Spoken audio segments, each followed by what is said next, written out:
Hello, I'm going to make two videos because the two subjects I'm dealing with don't belong in the same bracket. First of all, Charlie Gard. Now, plenty's been said, and there are actually arguments for both sides.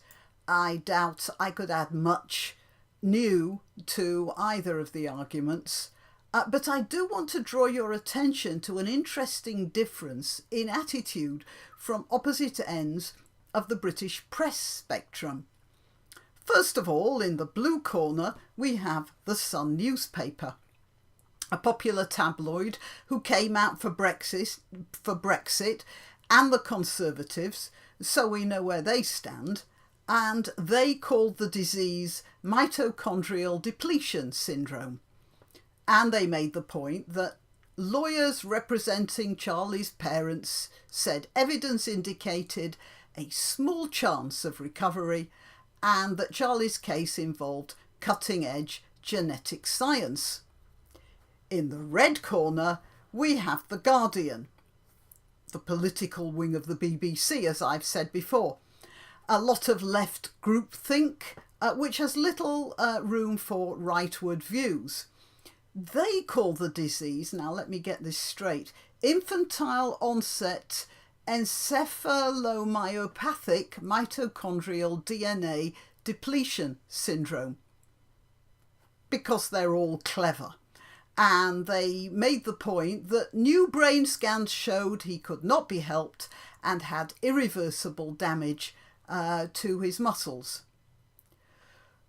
The Sun, more right-leaning and populist, concentrated on the heartbreak of the parents and the hope there was for the child, at least to start with, and The Guardian, left-leaning and therefore of the opinion that the NHS, the National Health Service, can do no wrong, concentrated on the science of the disease and the fact that there really wasn't any hope for the kid at all.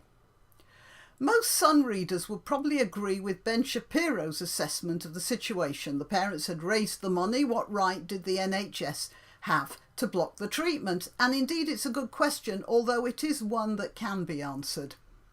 The Guardian, on the other hand, has been studiously neutral about the subject and obviously more inclined to agree with the NHS. Sorry, kiddo.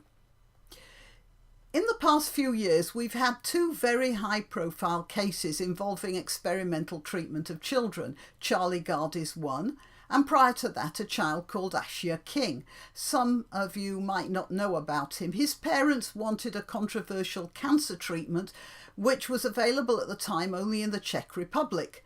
Under the impression that he was God Almighty, the oncologist in charge of their case at the Southampton General Hospital, no doubt a solid place but hardly a world centre, refused to let them go. The Kings bolted abroad with their son, were found, and because of EU legal agreements were imprisoned in a Spanish jail before being extradited back to the UK. There was, of course, a public outcry, and they were finally given permission to go to Czechia for their treatment.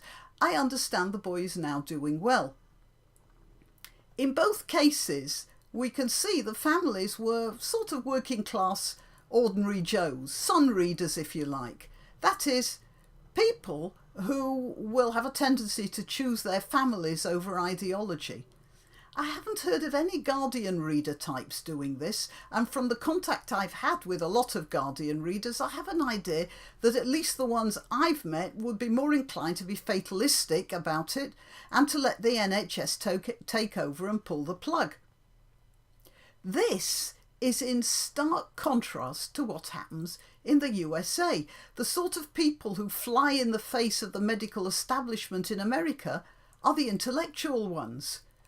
The Thomas Navarro case comes to mind, or the case of Lorenzo Adone of Lorenzo's oil fame. I don't quite know what it says about the difference between Britain and the United States, but it definitely does say something. Suggestions below, please.